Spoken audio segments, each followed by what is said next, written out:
Hello students, once again welcome to the educational institute. बच्चों, आज का हमारा टॉपिक क्या होने वाला है? आज का हमारा टॉपिक है रिप्रोडक्शन इन बैक्टीरिया। ये हम लोग कहाँ पढ़ रहे हैं? तो हमारा टॉपिक चल रहा है, हमारा चैप्टर चल रहा है बायोलॉजिकल क्लासिफिकेशन। बायोलॉजिकल क्लासिफिकेशन में हम लोग पढ़ रहे थे किंगडम मोनेरा। किंगडम मोनेरा में हमने 3 क्लास लगभग कवर किए हैं और ऑलमोस्ट सब कुछ हो चुका था किंगडम मोनेरा के बारे में।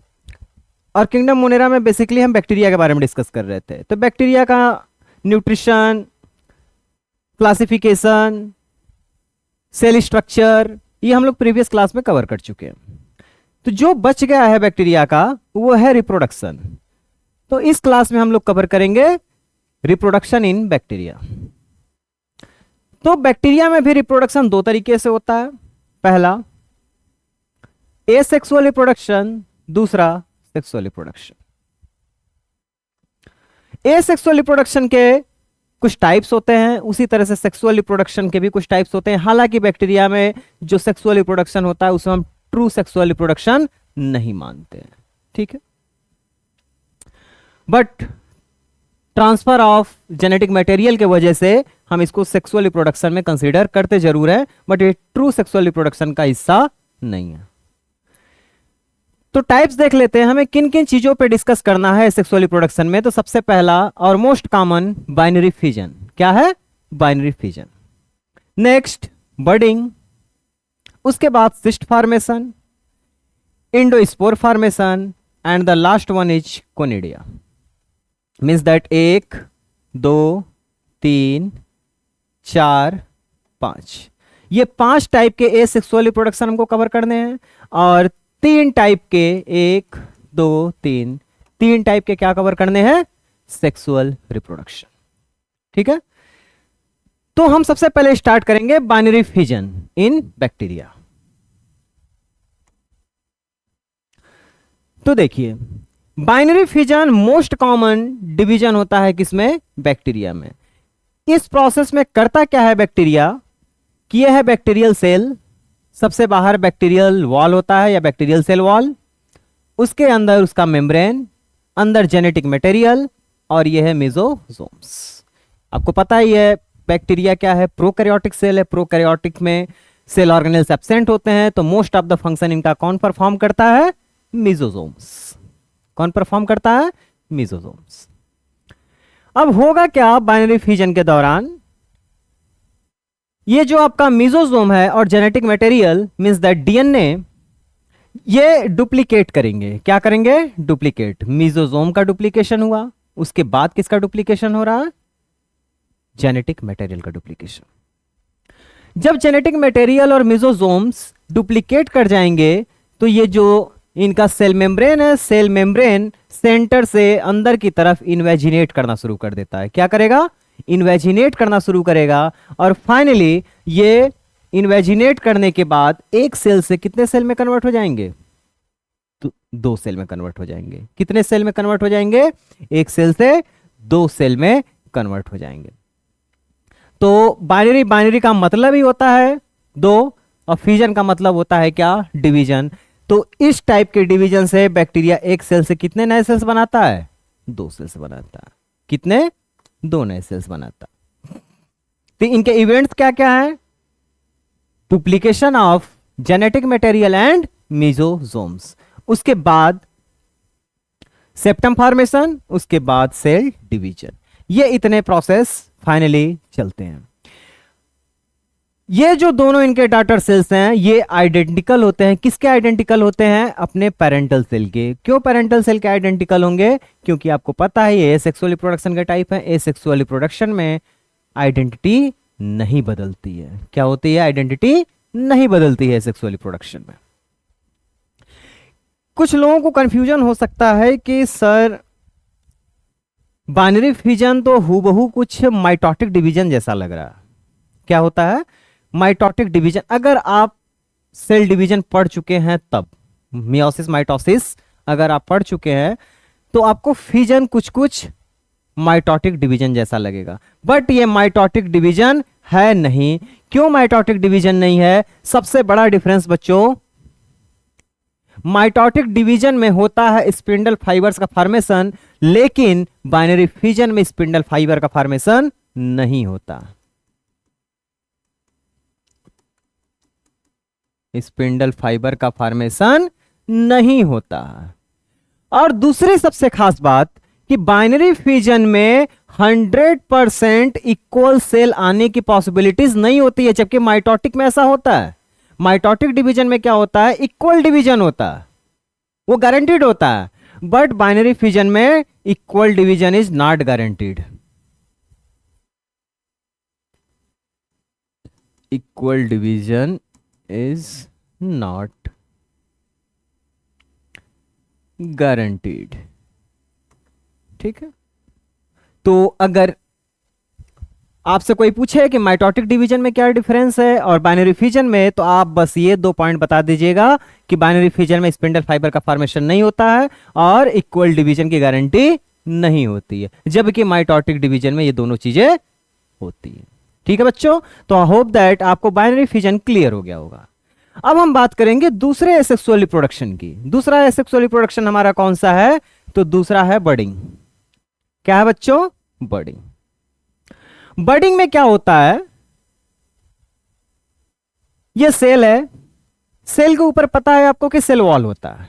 क्या है? सेल वॉल होता है। ये सेल वॉल किसी जगह से बहुत कमजोर होता है, बहुत वीक होता है। जहां पे सेल वॉल वीक होता है उसी पॉइंट से ये जो आपका सेल मेम्ब्रेन है, सेल मेम्ब्रेन का छोटा सा भाग बाहर की तरफ प्रोट्रूड होता है, बाहर की तरफ निकल जाता है। और इसी छोटे से भाग को हम बोलते हैं क्या? प्रोट्यूबरेंस। क्या बोलेंगे? प्रोट्यूबरेंस। जैसे ही ये छोटा सा भाग बच्चों बाहर की तरफ निकलता है, वैसे ही जो अंदर जेनेटिक मटेरियल प्रेजेंट है ये अपने आप को डुप्लीकेट करना शुरू कर देता। क्या करना शुरू कर देगा बच्चों? डुप्लीकेट। तो जब ये जेनेटिक मटेरियल डुप्लीकेट होता है तो इसका डुप्लीकेशन के बाद एक हिस्सा कहां चला जाता है? इस प्रोट्यूबरेंस में। जैसे ही प्रोट्यूबरेंस में गया ये जेनेटिक मटेरियल का हिस्सा, वैसे ही अब इसको प्रोट्यूबरेंस नहीं बोलेंगे, क्या बोलेंगे? बड बोलेंगे। क्या बोलेंगे? बड। फाइनली ये बड फिर क्या स्टार्ट करना शुरू कर देता है? अपने बाहर धीरे धीरे धीरे धीरे सेल डिपोजिशन, सेल वॉल का डिपोजिशन स्टार्ट करता है। और उसी टाइम पे यहां से जो मेन सेल है इनका, मेन सेल से डिटैचमेंट हो जाती है। क्या होती है? मेन सेल से डिटैचमेंट हो जाती है। जब मेन सेल से डिटैचमेंट हो जाती है तो ये बर्ड्स अपने आप को ग्रो कर लेता है एक नए सेल में, और that cell is known as daughter cell. That cell is known as daughter cell. और वहीं पे जो पुराना वाला सेल था एज पेरेंटल सेल, ये हमें वैसा ही मिलता है। ठीक है, तो यहां पे बात आई कि सर फिजन में भी एक सेल से 2 ही सेल बन रहे हैं, बडिंग में भी एक सेल से 2 सेल बन रहे हैं, डिफरेंस क्या है? तो वहां पे बच्चों फिजन में क्या हो रहा था, बाइनरी फिजन में, कि जो पेरेंटल आइडेंटिटी थी लॉस हो जा रही थी। पेरेंटल आइडेंटिटी लॉस हो जा रही थी। पेरेंट सेल ही अपने आप को 2 भाग में बांट ले रहा था। तो पेरेंट सेल गया कहां? गायब हो गया, ये पता नहीं चलता था, मतलब उसकी आइडेंटिटी खत्म हुई इससे। लेकिन बडिंग में जो पेरेंटल आइडेंटिटी है वो रिमेंड है, वो बची हुई है। ये एज अ पेरेंटल सेल बाहर निकलेगा और ये आपका एज अ डॉटर सेल। ठीक है, तो ये सबसे बड़ा डिफरेंस होता है फिजन में और बडिंग में। होप दैट आपको बडिंग भी क्लियर हो गया होगा। जो नेक्स्ट हमारा एसेक्सुअल रिप्रोडक्शन का डिवीजन है वो क्या है? तो वो है सिस्ट फॉर्मेशन। हाँ बच्चों, इसका थोड़ा सा एग्जांपल देख लेते हैं बडिंग का, फिर चलते हैं सिस्ट फॉर्मेशन पे। एग्जांपल इनका क्या है? रोडोस्यूडोमोनास। क्या? रोडोस्यूडोमोनास। और क्या बच्चों? हाइपोमाइक्रोबियम। क्या है? हाइपोमाइक्रोबियम। ये एग्जांपल्स आप याद रखिएगा, आपको पूरा प्रोसेस जानने की कोई जरूरत नहीं है, लेकिन एग्जांपल्स इन सबके मोस्ट इंपॉर्टेंट होते हैं। तो चलिए हम नेक्स्ट पे चलते हैं। नेक्स्ट एसेक्सुअल रिप्रोडक्शन हमारा क्या है? तो सिस्ट फॉर्मेशन। क्या है? Cyst formation. पीछे जो हम दोनों रिप्रोडक्शन पढ़े हैं, बाइनरी फिजन और बडिंग का फॉर्मेशन, ये दोनों बेसिकली फेवरेबल कंडीशन में होते हैं। किस कंडीशन में? फेवरेबल कंडीशन में। बट अब जो हम पढ़ने जा रहे हैं ये किस में होगा? अनफेवरेबल कंडीशन में। किसमें? अनफेवरेबल कंडीशन में। मींस दैट अगर बैक्टीरिया को का इन्वायरमेंट है जहां पे ये प्रेजेंट है अनफेवर्ड है, इसके रिप्रोडक्शन के लिए फेवरेबल नहीं है और साथ ही साथ इनके ग्रोथ के लिए फेवरेबल नहीं है, तो ये अपनी आइडेंटिटी या कहें कंटिन्यूटी मेंटेन रखने के लिए अपने आप को प्रिजर्व कर लेती हैं। क्या करेंगी? प्रिजर्व कर लेंगी, डॉर्मेंसी में चली जाती हैं। ये डॉर्मेंसी में कैसे जाती हैं, चलिए उसी को देखते हैं। और जैसे ही फेवरेबल कंडीशन मिलता है, ये डॉर्मेंसी इनका ब्रेक होता है, फिर से एक नई बैक्टीरिया में कन्वर्ट हो जाती हैं। तो हम बात करेंगे कि ये रिप्रोडक्शन या सिस्ट फॉर्मेशन होता कैसे है।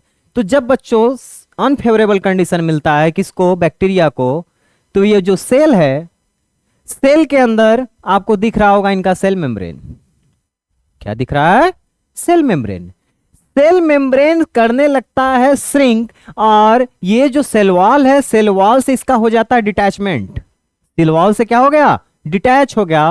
और सेल वॉल से डिटैच होने के बाद ये जो पूरा एरिया कवर किया था, ये सिर्फ और सिर्फ छोटे से एरिया में कॉन्स्ट्रिक्ट कर जाता, सिकुड़ जाएगा, छोटे से एरिया में आ जाएगा। अब जैसे ये छोटे से एरिया में आया, वैसे ही ये अपने ऊपर इनका, ये तो जाहिर सी बात है कि क्या है, ये सेल है, तो इनके अंदर सारी चीजें तो हैं ही हैं। और सेल वॉल का डिपोजिशन कैसे होता है या सेल वॉल का फॉर्मेशन कैसे होता है? इन्हीं के अंदर जो मटेरियल्स होती हैं वो बाहर की तरफ डिपॉजिट होती हैं। अब लेकिन ये मेन सेल वॉल को तो बच्चे छोड़ चुका है, तो अब इनके अंदर से जो इनके मटेरियल्स निकलेंगे, ये कहां पे डिपॉजिट जाके होना शुरू हो जाएंगे? इस मेम्ब्रेन के ऊपर। कहां डिपॉजिट होंगे? इस मेम्ब्रेन के ऊपर। तो इनके ऊपर फिर से एक नई सेल वॉल की फॉर्मेशन स्टार्ट हो जाती है। नई सेल वॉल की फॉर्मेशन स्टार्ट हो जाती है। अब बाहर वाली जो सेल वॉल है वो सिर्फ और सिर्फ एज अ प्रोटेक्टिंग लेयर का काम करना शुरू कर देती है। किसका काम करना शुरू कर दे रही है बच्चों? सिर्फ और सिर्फ प्रोटेक्टिंग लेयर का।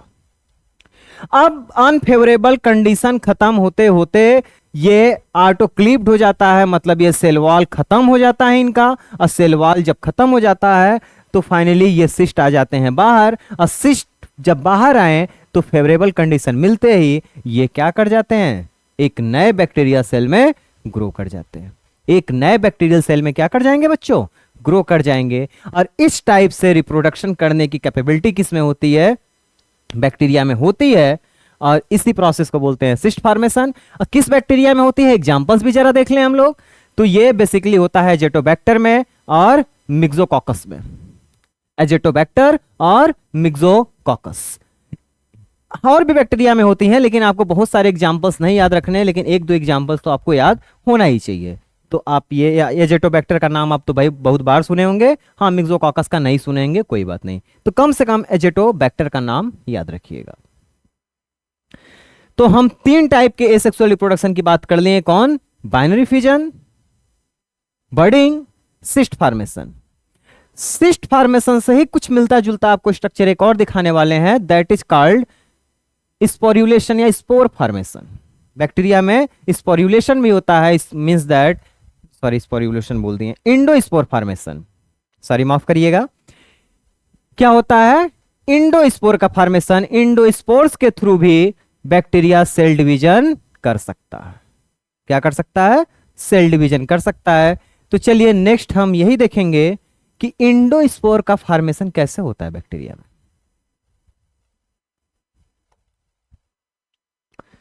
तो इसको थोड़ा ध्यान से देखिएगा बच्चों। ये है सेल, देखिएगा बैक्टीरियल सेल है, सेल वॉल, सेल मेम्ब्रेन, इनका जेनेटिक मटेरियल। यही बेसिकली 3 चीजों से हमें मतलब रहता है, इसलिए बाकी चीजें हम इनमें ड्रॉ वगैरह नहीं कर रहे हैं। तो क्या? Cell wall, cell membrane and genetic material that is DNA. होगा क्या इंडोस्पोर फॉर्मेशन में कि सेल अंदर ही अंदर डिवाइड करना शुरू कर देती है।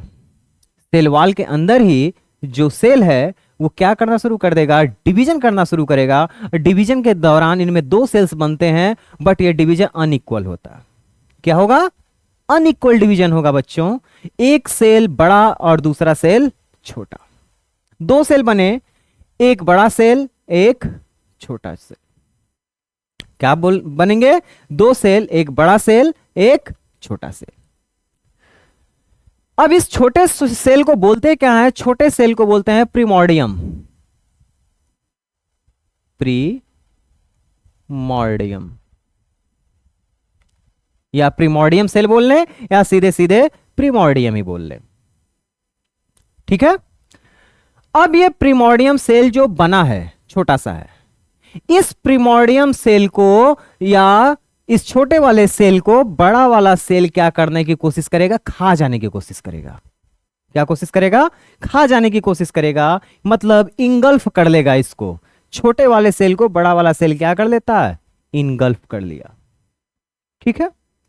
छोटे वाले सेल को बड़ा वाला सेल क्या कर लिया, इनगल्फ कर लिया। तो छोटा वाला सेल कहां आ गया, बड़े वाले सेल के अंदर। कहां गया बच्चों, बड़े वाले सेल के अंदर।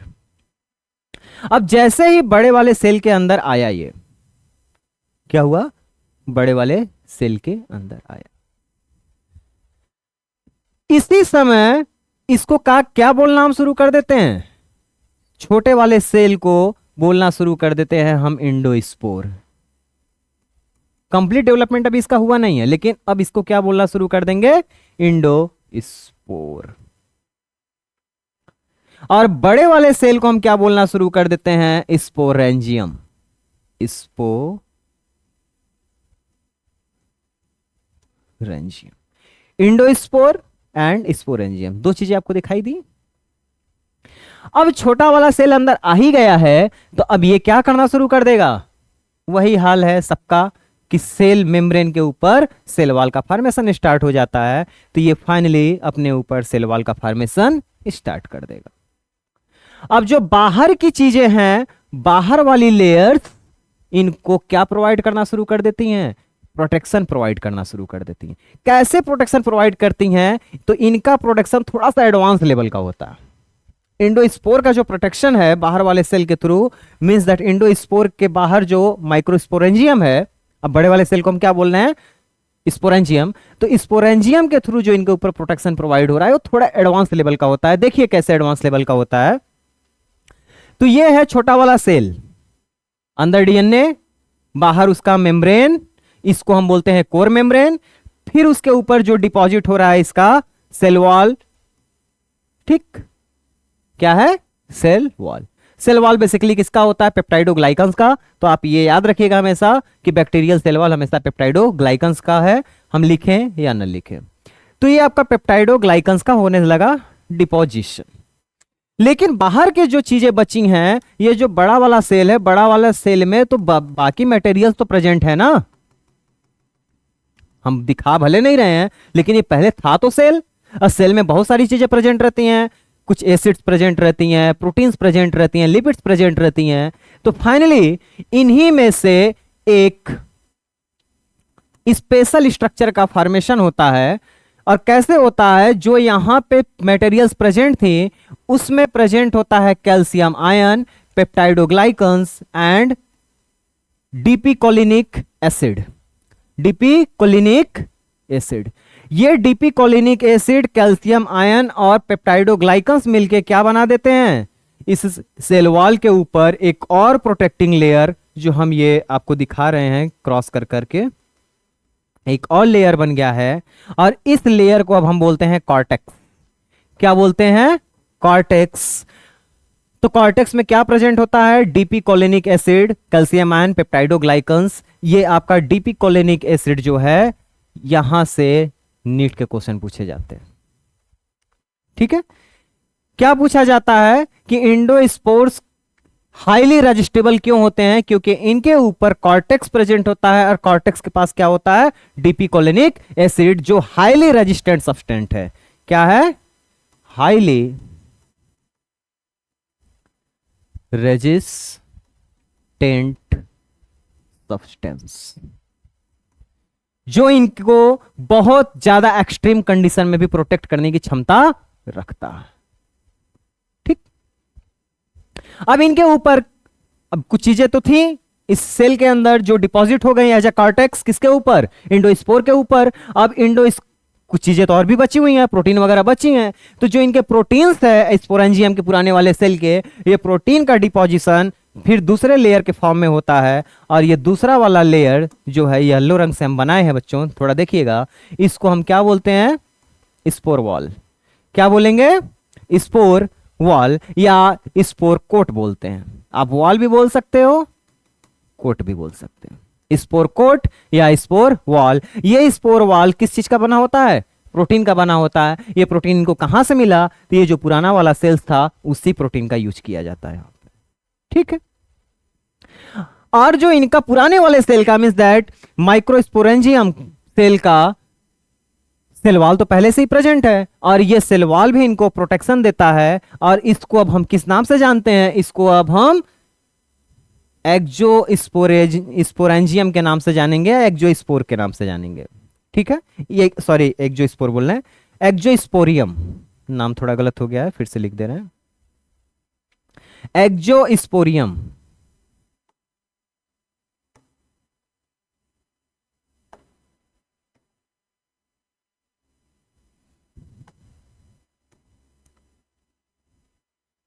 क्या बच्चों, एक्जोस्पोरियम।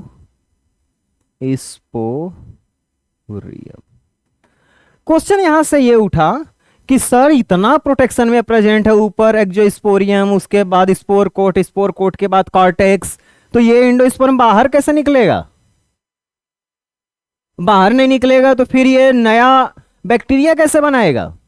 तो ये बच्चों बाहर निकलता है कैसे, जैसे ही फेवरेबल कंडीशन मिलती है वैसे ही ये बाहर के लेयर्स में क्या स्टार्ट हो जाता है, ऑटोक्लीविंग स्टार्ट हो जाती है। और ऑटोक्लीविंग के बाद इंडोस्पोर बाहर निकल गया ऑटोक्लीविंग के बाद, और ये इंडोस्पोर एक नए बैक्टीरिया सेल में ग्रो कर जाएगी, एक नए बैक्टीरिया सेल में ग्रो कर जाएगी। तो किस टाइप के बैक्टीरिया में इंडोस्पोर का फॉर्मेशन होता है या इंडोस्पोर के थ्रू रिप्रोडक्शन होता है, तो एग्जांपल्स आप याद रखिएगा, बैसिलस थ्यूरेंजियंसिस। आप नाम सुनोगे, आप अभी 11th में हो, जब 12th में जाओगे तो आप एक नाम सुनोगे बैसिलस थ्यूरेंजियंसिस बायोटेक्नोलॉजी के चैप्टर में। बैसिलस थ्यूरेंजियंसिस का नाम सुनोगे वहां पे, क्योंकि उनसे स्पेशल एंजाइम्स निकाली जाती हैं जो सीजर्स का, मॉलिक्यूलर सीजर्स का काम करती हैं। ये उसी बैक्टीरिया से क्यों निकाला जाता है, क्योंकि ये जो मॉलिक्यूलर सीजर का काम करती हैं, ये क्या कहते हैं इसको, बैसिलस थ्यूरेंजियंसिस से ही निकाली जाती हैं, क्योंकि ये बैक्टीरिया बहुत ही हाई टेम्परेचर पे सरवाइव कर सकता है। इवन 92 डिग्री सेंटीग्रेड पे ये सरवाइव कर सकता है। क्यों सरवाइव कर सकता है, क्योंकि इसके पास इंडोस्पोर फॉर्मेशन की कैपेबिलिटी होती है। ठीक है, तो एग्जांपल आप याद रखिएगा, बैसिलस थ्यूरेंजियंसिस, क्लॉस्ट्रिडियम टिटानी, जिससे आपको टिटनस होता है, उस बैक्टीरिया के अंदर भी कैपेबिलिटी होती है कि एंडोस्पर्म बना सकता है। ठीक, चलिए, तो लगभग हम लोग 4 टाइप का एसेक्सुअल रिप्रोडक्शन समझ गए। आई थिंक एंडोस्पर्म, देखिए बच्चों, बर्डिंग फिजन आसानी से सबको समझ में आ जाता है, प्रॉब्लम होती है इंडोस्पोर का फॉर्मेशन समझने में। अब इसके बाद आई थिंक आपको प्रॉब्लम फेस नहीं करना पड़ेगा कि इंडोस्पोर का फॉर्मेशन कैसे होता है और कैसे इंडोस्पोर एक नए बैक्टीरियल सेल में कन्वर्ट होता है। तो नेक्स्ट एंड लास्ट पे हम चलते हैं। अब नेक्स्ट एंड लास्ट क्या है, कोनिडिया फॉर्मेशन, एसेक्सुअल रिप्रोडक्शन का लास्ट टाइप कोनिडिया फॉर्मेशन।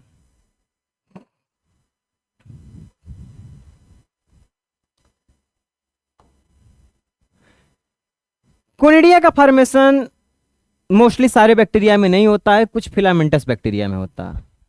ठीक है, फिलामेंटस बैक्टीरिया होती हैं, मींस दैट इनका शेप ही कुछ ऐसा होता है कि फिलामेंटस होते हैं। है सेल एक ही, याद रखिएगा कि आप अलग अलग इनमें ब्रांचेस मत बनाने लगिएगा। ये ध्यान से देखिए, हमने ब्रांचेस नहीं बनाए हैं, ये सेल एक ही, ये सिंगल सेल है, ब्रांच आपको नहीं दिखाई दे रही है।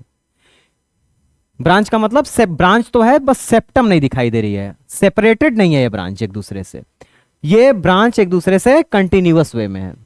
ठीक है, तो सेप्टम का फॉर्मेशन मत कराइएगा, क्योंकि बैक्टीरिया तब यूनिसेल्यूलर नहीं रह जाएगा, आप क्या इंडिकेट करने लगेंगे उसको, मल्टीसेल्यूलर। तो सेप्टम का फॉर्मेशन मत कराइएगा। सेप्टम का फॉर्मेशन होगा कैसे होगा, तो जो इनका एक फिलामेंट है कई डायरेक्शन में निकला हुआ है, इस फिलामेंट्स में ये बीच में डिविजन्स पड़ने लगते हैं, सेप्टा आ जाता है। अब जैसे ही सेप्टा आता है, ये पूरा का पूरा जो फिलामेंट है ये छोटे छोटे पार्ट्स में हो जाता है डिवाइड। छोटे छोटे पार्ट्स में क्या हो गया, डिवाइड हो गया। तो कहता है कि हाँ हम तो यूनिसेल्यूलर हैं, छोटे छोटे पार्ट्स में हमको कर दिए डिवाइड, और छोटे छोटे पार्ट्स में हम डिवाइड हो गए तो हम तो मल्टीसेल्यूलर हो गए। बट मल्टीसेल्यूलर जब हो जाएंगे तो हमारी तो आइडेंटिटी कहां बचेगी। तो कहता है नहीं, ये जितने भी सेप्टम्स के थ्रू फॉर्मेशन हुए छोटे छोटे सेल्स, हम हर एक सेल से नया सेल बनाएंगे। क्या करेंगे, हर एक नए सेल से नया सेल बनाएंगे। तो ये जो छोटा छोटा स्ट्रक्चर फॉर्म हुआ है सेप्टम के फॉर्मेशन के थ्रू, इसको हम बोलते हैं क्या, क्या बोलेंगे बच्चों, कोनिडिया। अब कोनिडिया फाइनली होता है इनसे डिटैच, और डिटैच होने के बाद क्या होगा, एक नए बैक्टीरियल सेल में ये कन्वर्ट हो जाएंगे, एक नए बैक्टीरियल सेल में फिर से कन्वर्ट हो जाएंगे। तो इस तरह का फॉर्मेशन अगर बैक्टीरिया में होता है तो इसको हम बोलते हैं कोनिडिया फॉर्मेशन या एसेक्सुअल रिप्रोडक्शन वाया कोनिडिया।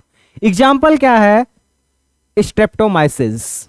क्या है एग्जाम्पल, स्ट्रेप्टोमाइसिस। तो होप सो एसेक्सुअल रिप्रोडक्शन में अब आज के बाद आपको कोई प्रॉब्लम होने वाली नहीं है। एक बार रिकैप कर लेते हैं सेक्सुअल रिप्रोडक्शन को। हम एसेक्सुअल रिप्रोडक्शन के 5 टाइप की बात किए थे, कौन कौन सा, binary fusion, budding, cyst formation, endospore formation and conidia formation. ठीक, अब इसके बाद हम बात करेंगे किसकी, सेक्सुअल रिप्रोडक्शन इन बैक्टीरिया। किसकी बात करेंगे बच्चों, सेक्सुअल रिप्रोडक्शन इन बैक्टीरिया। तो सेक्सुअल रिप्रोडक्शन हम लेक्चर के शुरू में ही बात किए थे, इंट्रोडक्शन के टाइम पे ही, कि सेक्सुअल रिप्रोडक्शन 3 टाइप्स के होते हैं बैक्टीरिया में। इनमें से एक कॉन्जुगेशन, ट्रांसफॉर्मेशन एंड ट्रांसडक्शन।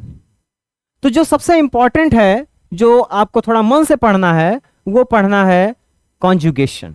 क्या पढ़ना है, कॉन्जुगेशन। बाकी ट्रांसफॉर्मेशन, ट्रांसडक्शन, ये यहां पे नाम सुन लीजिए, हालांकि आपको एक्सप्लेन हम यहीं पे करेंगे उनको, लेकिन ये आप डिटेल में पढ़ोगे जाके क्लास 12th में। ठीक है, क्लास 12th में। बट कॉन्जुगेशन यहां पर आप बहुत मन से पढ़िएगा, क्योंकि ये आपको क्लास 12th में मिलने वाला नहीं है।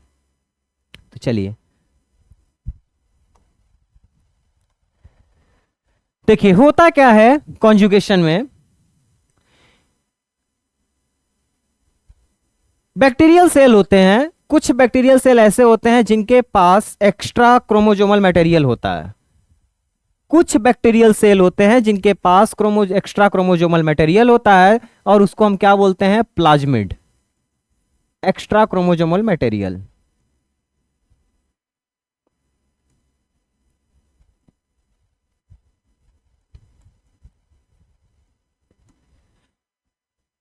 अब सेम स्पीसीज है, लेकिन कुछ के पास ये प्लाज्मिड प्रेजेंट है, कुछ के पास प्लाज्मिड नहीं प्रेजेंट है। इसको हम किससे रिप्रेजेंट करते हैं, एफ से। किससे, एफ से। एफ प्लाज्मिड भी इसको बोल देते हैं, एफ फैक्टर भी बोल देते हैं। तो एफ फैक्टर लिखा हो, एफ प्लाज्मिड लिखा हो, प्लाज्मिड लिखा हो, आप कंफ्यूज मत होइएगा, एक्चुअल में घुमा फिरा के सब एक ही की बात करते हैं। ठीक है बच्चों, तो जिस बैक्टीरिया के पास प्लाज्मिड प्रेजेंट है उनको हम एफ पॉजिटिव से इंडिकेट करेंगे, और जिनके पास नहीं है उनको हम एफ निगेटिव से। अब बात रिप्रोडक्शन की आ गई, तो एफ पॉजिटिव वाले को हम बोलते हैं डोनर,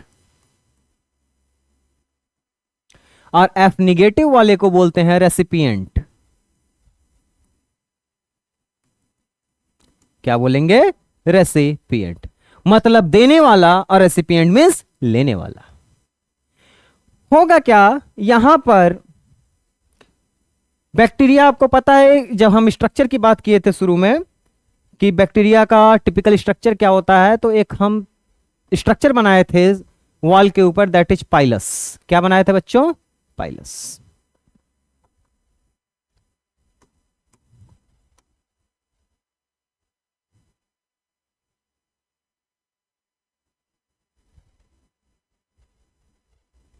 तो पाइलस एक्चुअल में बैक्टीरिया का क्या होता है? रिप्रोडक्टिव ऑर्गन होता है। क्या होता है? रिप्रोडक्टिव ऑर्गन होता है। अब ये पाइलस के थ्रू एक बैक्टीरिया दूसरे बैक्टीरिया के क्या आती है? कांटेक्ट में आती है। क्या आती हैं? कांटेक्ट में आती हैं। जब ये एक बैक्टीरिया का पाइलस दूसरे बैक्टीरिया के मेम्ब्रेन से फ्यूज कर जाता है, उस टाइम पे होगा क्या? ये जो आपका एफ प्लाज्मिड है, एफ प्लाज्मिड मतलब पॉजिटिव प्लाज्मिड, ये प्लाज्मिड क्या होना शुरू हो जाता है? Site of origin of replication से। मतलब हर एक जेनेटिक मटेरियल के पास क्या होता है? ओरिजिन ऑफ रेप्लिकेशन, जहां से जेनेटिक मटेरियल को खोला जा सकता है। अभी आप बहुत डिटेल मत जानिए, अभी सिर्फ ये जानिए कि जहां से जेनेटिक मटेरियल्स अपने आप को ओपन आउट करते हैं, खोलते हैं, उस रीजन को हम क्या बोलते हैं? Origin of replication. क्या बोलते हैं? Origin of replication. और उस साइट से या ओरिजिन ऑफ रेप्लिकेशन साइट से ये डीएनए है या इनका जो जेनेटिक मटेरियल है, ये खुलना शुरू हो जाता है, ओपन होना शुरू हो जाता है। और ये जो पाइलस वाला स्ट्रक्चर है, होगा क्या कि इस पाइलस वाले स्ट्रक्चर के थ्रू, जब ये डीएनए आपको पता है कि डबल स्ट्रैंड स्ट्रक्चर होता है, 2 स्ट्रैंड्स होते हैं इसमें, जब ये खुलेगा तो एक स्ट्रैंड पास आउट करना शुरू कर देता है रेसिपिएंट सेल में। किसमें पास करना शुरू कर देगा? रेसिपिएंट सेल में। ध्यान से देखिएगा, एक स्ट्रैंड डीएनए आपको पता होगा कि डबल स्ट्रैंडेड स्ट्रक्चर होता है, तो एक स्ट्रैंड जो ओपन हो रहा है, एक स्ट्रैंड कहां पास करना शुरू कर दिया? एफ निगेटिव वाले में, मींस दैट रेसिपिएंट सेल में। ठीक है, अब रेसिपिएंट सेल में ये ट्रांसफर होगा तो फाइनली दोनों ही सेल के पास अब क्या हो गए? एक एक सिंगल स्ट्रैंडेड डीएनए। इसके पास भी एक सिंगल स्ट्रैंडेड है, जिसको हम क्या बोलेंगे? Template strand. इनके पास भी एक सिंगल स्ट्रैंड है, इसको हम टेम्पलेट स्ट्रैंड बोलेंगे। अब इस टेम्पलेट स्ट्रैंड पे क्या होगा? कॉम्प्लीमेंट्री स्ट्रैंड्स का फॉर्मेशन शुरू हो जाएगा। क्या होगा? ये टेम्पलेट स्ट्रैंड हो गया आपका, टेम्पलेट स्ट्रैंड। इस टेम्पलेट स्ट्रैंड के ऊपर कॉम्प्लीमेंट्री स्ट्रैंड का फॉर्मेशन। क्या होगा? कॉम्प्लीमेंट्री स्ट्रैंड का फॉर्मेशन। तो फाइनली आप देखिए, जो डीएनए डबल स्ट्रैंडेड स्ट्रक्चर्स था, फिर से डबल स्ट्रैंडेड हो गया कि नहीं? पहले टेम्पलेट स्ट्रैंड, टेम्पलेट के ऊपर क्या? कॉम्प्लीमेंट्री। तो फिर से एक स्ट्रैंड और एक नया स्ट्रैंड बना, दोनों स्ट्रैंड मिलके क्या बन गए? Double stranded. अब पहले ये चीज सिर्फ एफ पॉजिटिव के पास था, अब ये एफ निगेटिव के पास भी आ गया, तो अब उसको एफ निगेटिव नहीं बोलेंगे, ये गलती मत करिएगा। अब क्या बोलेंगे उसको भी? F positive. क्या बोलेंगे? F positive. अब फाइनली ये पाइलस से इनका अटैचमेंट खत्म होता है, डिटैच्ड हो जाता है, क्योंकि पाइलस का काम सिर्फ क्या था? पाइलस का काम यही था कि यहां से जो स्ट्रैंड ओपन आउट होगा, इसको एफ पॉजिटिव से एफ निगेटिव में ट्रांसफर करना, एफ पॉजिटिव से एफ निगेटिव में ट्रांसफर करना। और ट्रांसफर होते ही ये डिजनरेट करना शुरू कर देते हैं। फाइनली ये दोनों सेल अलग अलग हो जाएंगे। फाइनली ये दोनों सेल क्या हो जाएंगे? अलग अलग हो जाएंगे, सेपरेट आउट हो जाएंगे। तो फिर आप देखिए, ये दोनों सेल फिर से हमें मिल गए, लेकिन कुछ चेंजेस के साथ मिले हैं बच्चों। वो चेंजेस क्या हैं कि एफ निगेटिव अब किस में बदल चुका है?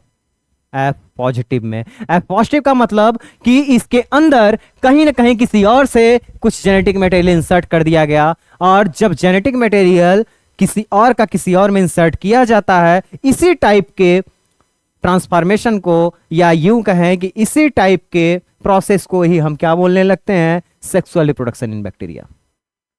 ठीक है, सेक्सुअल रिप्रोडक्शन इन बैक्टीरिया। तो ये जो प्रोसेस है, इस प्रोसेस के थ्रू जो हमने पढ़ा है, ये है कॉन्जुगेशन।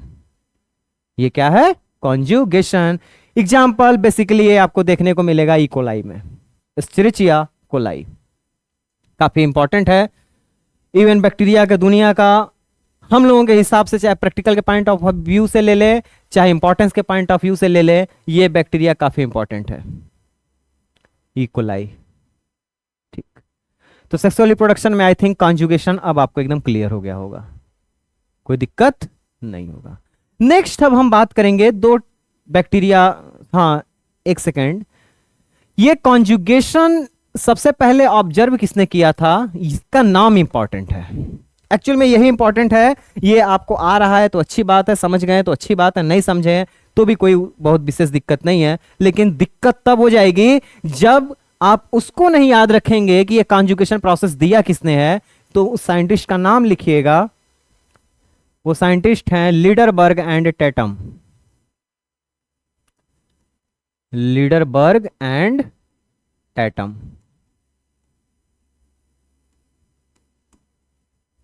कौन है, Lederberg and Tatum. Note down करिए इसको।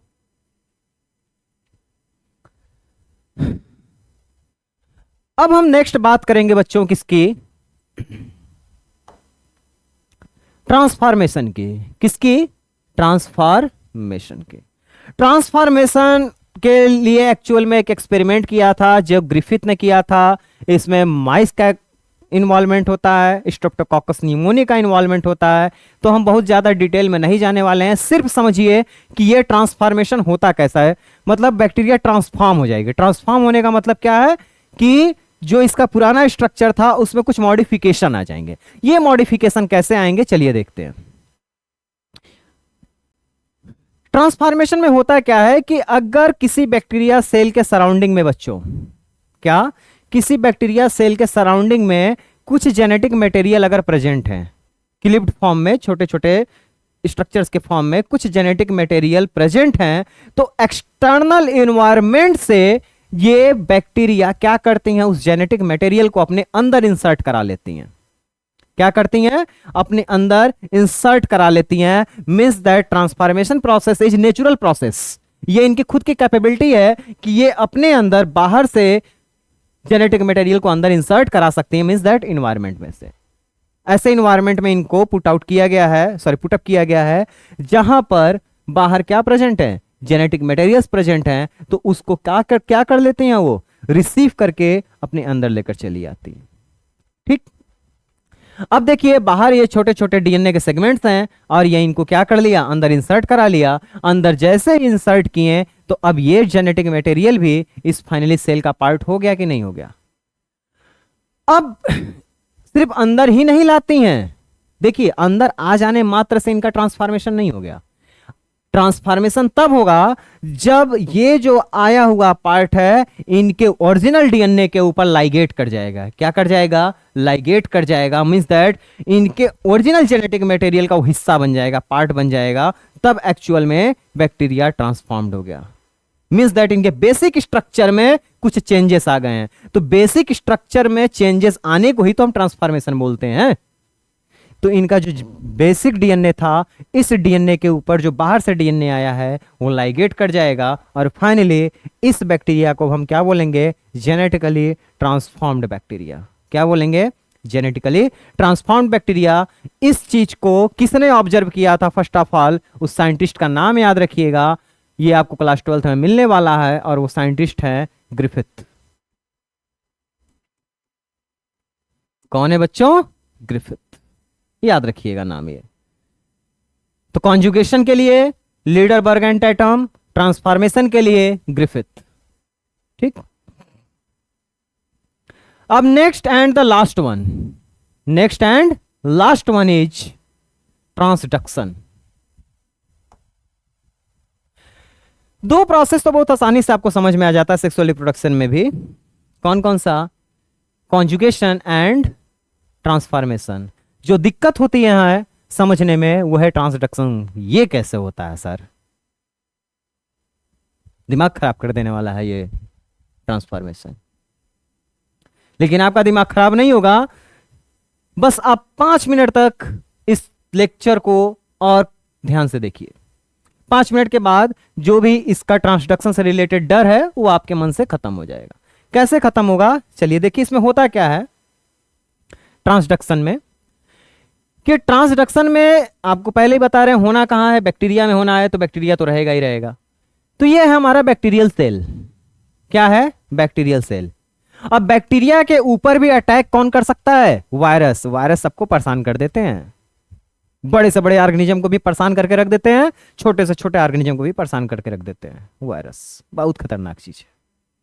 तो ये वायरस क्या करेगा, अटैक करेगा किसके ऊपर, इस बैक्टीरिया के ऊपर, और ये इस वायरस का नाम है बैक्टीरियोफेज वायरस, या बैक्टीरियोफाज भी बोलते हैं हम, बैक्टीरियोफाज।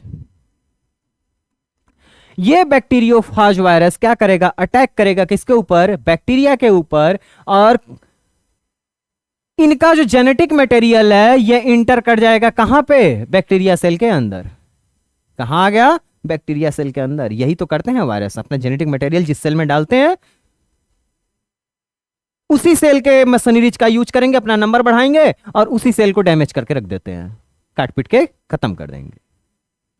तो ये आया जेनेटिक मटेरियल इनका, मींस दैट बैक्टीरियोफाज से उनका डीएनए आ गया कहां, बैक्टीरिया सेल के अंदर। कहां आया बच्चों, बैक्टीरिया सेल के अंदर। अब ये बैक्टीरिया सेल का डीएनए आते ही ये अपना नंबर तो मल्टीप्लाई करेंगे, डबल करेंगे, लेकिन सामने वाला इनसे देखा नहीं जाता, दूसरे की खुशी बर्दाश्त नहीं होती। जिसके घर में रहेंगे, जिसकी थाली में खाएंगे, उसी में छेद करते हैं। ये क्या करेंगे, ये काट देंगे इनको छोटे छोटे पीसेस में, किसके, बैक्टीरियल डीएनए को। अब बैक्टीरियल डीएनए को जब ये काटते हैं तो फाइनली इनका जो अपने भी डीएनए का ये मल्टीप्लिकेशन, अपने डीएनए का मल्टीप्लिकेशन करा रहे हैं और बैक्टीरियल डीएनए को काट रहे हैं। तो जिस टाइम पे मल्टीप्लिकेशन कराते हैं तो मल्टीप्लिकेशन के बाद एक अंदर ही अंदर नया बैक्टीरिया, सॉरी नया वायरस ये बना लेते हैं। ये जो वायरस इनका जेनेटिक मटेरियल है, ये जेनेटिक मटेरियल आफ्टर डुप्लीकेशन नए वायरस में कन्वर्ट होता है। अब ये नया वायरस जो है, इस नए वायरस में इनका अपना ओरिजिनल जेनेटिक मटेरियल होता ही होता है, साथ ही साथ ये जो क्लीव्ड डीएनए मटेरियल है बैक्टीरिया का, वो भी उसका कुछ हिस्सा अपने साथ ये अटैच करा लेते हैं। क्या करा लेंगे, अटैच करा लेंगे। तो बैक्टीरिया का भी, सॉरी बैक्टीरियल डीएनए का भी कुछ हिस्सा अब इनके अंदर आ गया है।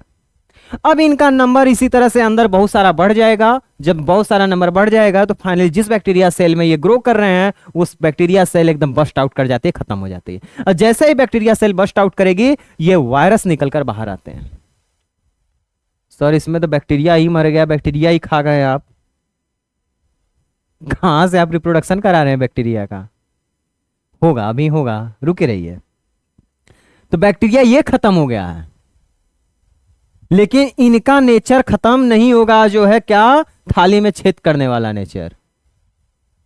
तो ये यहां से तो निकले, लेकिन ये अटैक करने जाएंगे किसी और बैक्टीरियल सेल पे। क्या करेंगे, ये किसी और बैक्टीरियल सेल पे अटैक करेंगे। आगे देखिए, अब उस बैक्टीरियल सेल में फिर से अपना जेनेटिक मटेरियल इंसर्ट कराएंगे। क्या कराएंगे, फिर से जेनेटिक मटेरियल इंसर्ट कराएंगे। अब अगला बैक्टीरिया, जाते तो हैं, चालाकी करते हैं, लेकिन धोखा कोई एक बार खाता है, बार बार थोड़ी ना खाएगा। ये क्या करता है, अब बैक्टीरिया सेल ये इनके डीएनए को बाद में देखता है, अपने डीएनए को पहले देख लेता है। कहता है ये तो हमसे मिलता जुलता डीएनए है, क्योंकि इनके पास पुराने वाले बैक्टीरिया का डीएनए था। तो पुराने वाले बैक्टीरिया का डीएनए होने की वजह से ये नई वाली बैक्टीरिया जिस पे ये अटैक किए हैं वो पहचान लेती है, बोलती है कम हियर। तो जो नई वाली बैक्टीरिया है वो पहचानती है कि यार ये तो हमारे ही जेनेटिक मटेरियल का पार्ट है, तो उसको लाइगेट कराने की कोशिश कर लेती है। कहां पे, अपने जेनेटिक मटेरियल के ऊपर। जैसे ही अपने ऊपर उस जेनेटिक मटेरियल को लाइगेट कराने की कोशिश करेगी, उसी टाइम पे इनका भी जेनेटिक मटेरियल उनके ऊपर लाइगेट कर जाता, इनका भी जेनेटिक मटेरियल आ गया उनके ऊपर। तो देखिए, एक तो उनका अपना ओरिजिनल जेनेटिक मटेरियल था जिसको हम पिंक कलर से डिनोट किए हैं, ये जो ब्लू कलर से है ये पुराने वाले बैक्टीरिया सेल का जेनेटिक मटेरियल है, और इवन जो ये आपका ऑरेंज कलर का है ये वायरल जेनेटिक मटेरियल है, वायरस का जेनेटिक मटेरियल है। आई थिंक थोड़ा सा हमको पीछे देख लेने दो, कौन सा किसका था, नहीं सॉरी, ये जो ब्लू वाला है ये वायरस का जेनेटिक मटेरियल है, और ये जो ऑरेंज वाला है ये पुराने बैक्टीरिया का जेनेटिक मटेरियल है। ठीक है, अब ये दोनों किस पे लाइगेट कर गई, इस नए वाले बैक्टीरिया के जेनेटिक मटेरियल पे। तो नए वाले बैक्टीरिया का जेनेटिक मटेरियल जो है वो कहीं ना कहीं क्या हो गया, मॉडिफाई हो गया कि नहीं हो गया, क्या हो गया, मॉडिफाई हो गया। और इस मॉडिफाइड सेल को अब हम क्या बोलेंगे, ट्रांसड्यूस्ड बैक्टीरिया। क्या बोलेंगे बच्चों, ट्रांसड्यूस्ड बैक्टीरिया। तो आई थिंक अब आपको क्लियर हो गया होगा कि सेक्सुअल रिप्रोडक्शन हो या एसेक्सुअल रिप्रोडक्शन हो, बैक्टीरिया में कैसे कैरी आउट होता है। एसेक्सुअल रिप्रोडक्शन में फिजन भी क्लियर हो गया, हमें बर्डिंग भी क्लियर हो गया, सिस्ट फॉर्मेशन भी क्लियर हो गया, endosperm formation, sorry endospore formation भी हो गया, और the last one was conidia, वो भी क्लियर। फिर आते हैं हम सेक्सुअल रिप्रोडक्शन में। सेक्सुअल रिप्रोडक्शन में हम कॉन्जुगेशन की बात किए, ट्रांसफॉर्मेशन की बात किए और ट्रांसडक्शन की बात किए। ट्रांसडक्शन प्रोसेस आपने सर कॉन्जुगेशन किस साइंटिस्ट ने ऑब्जर्व किया था, बता दिया। ट्रांसफॉर्मेशन किसने किया था ऑब्जर्व, ये आपने बता दिया। ट्रांसडक्शन में बता ही दीजिए। तो ट्रांसडक्शन के लिए जो साइंटिस्ट रिस्पॉन्सिबल है, जो जिन्होंने डिस्कवर किया था, वो है Zinder and Lederberg. Zinder and Lederberg.